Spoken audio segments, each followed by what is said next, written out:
Hello ladies, welcome to the podcast Living in Your Feminine with me, your host Victoria Jancke. This is a safe place for you sisters. We're going to talk about all the feminine subjects, what it means to be a woman, how you thrive as a goddess, how you be successful in business, but we're also going to talk about subjects that people don't normally talk about, like miscarriage, because we want to educate people and also that women don't feel alone anymore. I have amazing experts who are going to give you so much value. So get a cup of tea and let's go. Welcome to another episode Living in Your Feminine. Welcome sisters and brothers, if there's so many. Take a cup of tea and let's start today. I don't have a guest. Today it's you and me, very cozy. We have a one-on-one conversation. I hope you're ready. I wanted to talk with you about how my move to New Zealand when I was 19 changed my whole life. How I went from being a shy, introverted, depressed 19-year-old Vicky to then coming back after 10 months living in New Zealand to be a extroverted, confident, enjoying life Victoria, and what were the things that changed it? Because I feel this will help a lot of people who are listening to that, or even if you're listening to it and share it with other people, because life is not one road, right? We don't have to be this one person the rest of our life. So for example, if you're very shy and you don't feel confident, you don't have to stay in this version of yourself, right? We always change, we always grow. If you don't grow, you die. If a plant doesn't grow, it dies. So what happened is I went to New Zealand, and that's actually the first thing that helps you to grow and to be less introverted or shy, is to literally do something out of your comfort zone. And we talked about it in another episode with Sabrina, how important and how life-changing it is when you do something out of your comfort zone, when you don't go every day to the same bakery and meet the same people and drink and eat the same thing and do the same routine every day. If you do something different, it already is like it awakens your whole nervous system, and it also makes you proud of yourself because you're like, wow, I did something that is super scary. I was 19, traveling over 27 hours to another country where they don't speak German, they speak English, and my English wasn't that good. That is like a huge step out of your comfort zone. And this already was the first shift within me where I'm like, wow, I can do that. I can do so much more. Wow. And actually, it's not that bad to travel that far. And I'm so proud of myself for that. And another thing, what also really helped me is that I had a lot of responsibility. So I remember I was looking after 3 children as an Aupair, as a nanny. One of the kids, Belle, she was 6 years old. And then my other 2 host kids, they were teenagers. So, and all the moms out there, you know how children can be, right? Especially if you have like a little child and then teenagers, it can be wild sometimes. And then having this responsibility just really wakes you up and you're like, wow, this is not about me right now. This is about someone else, about another human being. And I feel like I didn't have that before, because before I was a child, I was a teenager. So I was living my life and I wasn't living a very happy life because some of you know already, but I came from a very abusive childhood. So for me, life wasn't this enjoyable, but also the life was all around me. So it was like all my suffering. It was all my surrounding I had. And I mean, I also had very beautiful moments with my grandparents, right? And also with my parents, it was not all bad. But then being responsible for someone else, for another human being, that just really makes you more confident, and it helped me so much to grow as a woman, as a young woman. And then exploring.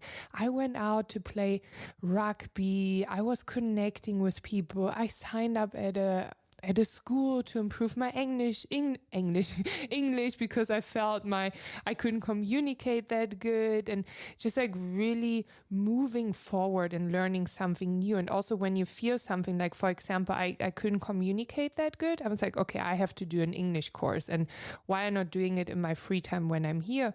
Or my little host sister Belle, she was so cute. I was reading her little night stories, and sometimes I didn't understand what was written in there, and she could feel it, right?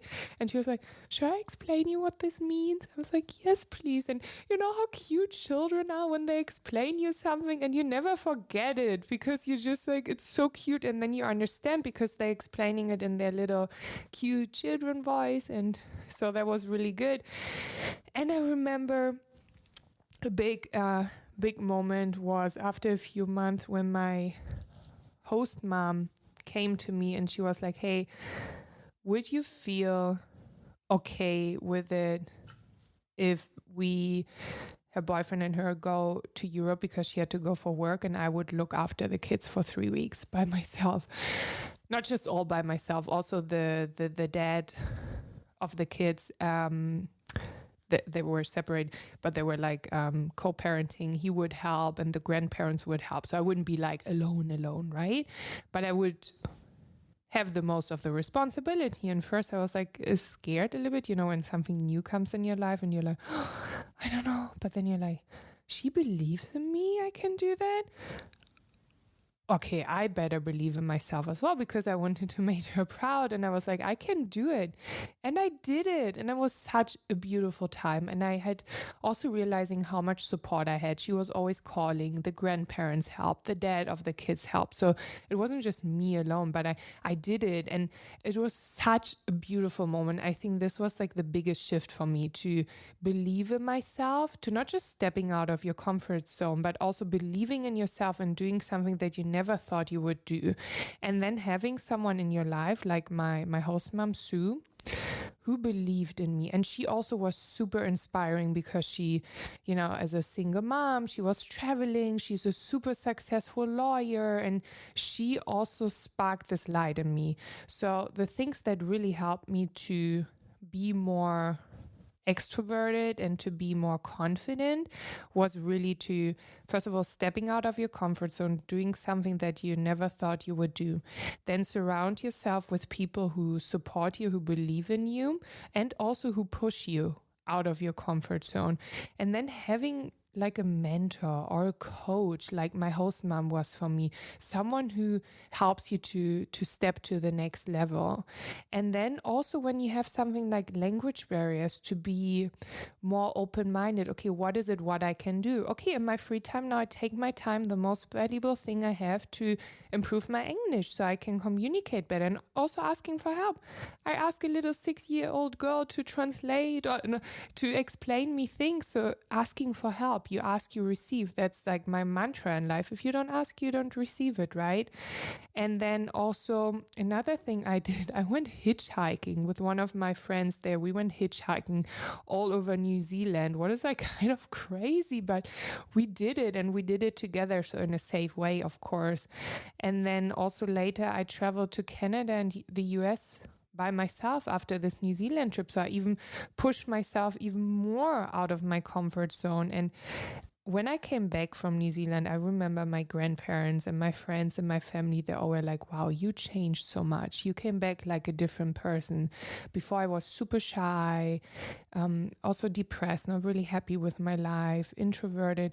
And then I came back and I was just like enjoying life. I was connecting with people, what is now my biggest strength, right? To connect with people. That's why I know so many people. And I became extroverted and just so happy. And I mean, I'm still introverted, right? Introvert doesn't mean it's not good or bad. We can be both. And like I recharge when I'm by myself. So I'm like really outgoing and really open with people. But I also, in order to get my energy for this, I need my me time, my introverted Victoria time. And that's another thing when you listen now, you don't have to be one thing. You don't have to be like, oh, I'm introverted, I always have to stay. No, you can be both. You can be introverted, extrovert. You can be shy, you can be outgoing. I always say I have like different parts of me. I'm traveling Victoria. I'm relaxing Victoria. I'm Oktoberfest Victoria, who goes wild once in a year. You know, I'm a businesswoman Victoria. I'm the lover Victoria. Especially as women, we have like all these different like parts of ourselves, and we should start to celebrate this more. And I encourage you now with my little story and our one-on-one conversation here that you step out of the comfort zone, go and get a different coffee, for example, or go to another cafe place. You don't know who you meet. Maybe you meet the love of your life, or like a business partner, or someone you don't know who universe brings into your life, right? Like my host mom in New Zealand, I didn't know I would go to this family and would have this like amazing woman in my life that I'm still in contact with now. So do step out of your comfort zone. Do things you normally wouldn't do. Learn another language if you can. I don't say go hitchhiking. That's maybe not the safest way, but do something like maybe travel with the bus to Peru and walk up the mountain. Do something different. And then also celebrate the different parts of you. Be more comfortable with yourself and accept that we have different parts of ourselves and that we should love them all. So I really encourage you to do that and get a little coach or role model. I mean, you're listening to this podcast, you obviously already looked for that, but there's so many other beautiful people as well that you can follow, and you don't even have to spend a lot of money. You can go on YouTube, on Instagram, you can read a book, and this can be your mentor, your coach. Like, get more wisdom and get inspired by others. So my little sister or big sister, we're all sisters here, I encourage you to do that. Live in your feminine as well, because that's very feminine to go with the flow a little bit and to change things. And I wish you all the best with that, and I see you soon. If you like this episode, please rate, subscribe, and share with other women. Let's create a community of women living in their feminine and supporting each other. If you want to stay connected with me, you can come and follow me on my personal account at victoria.jancke. Until then, I see you next Thursday. Be thriving, goddess, and live in your feminine.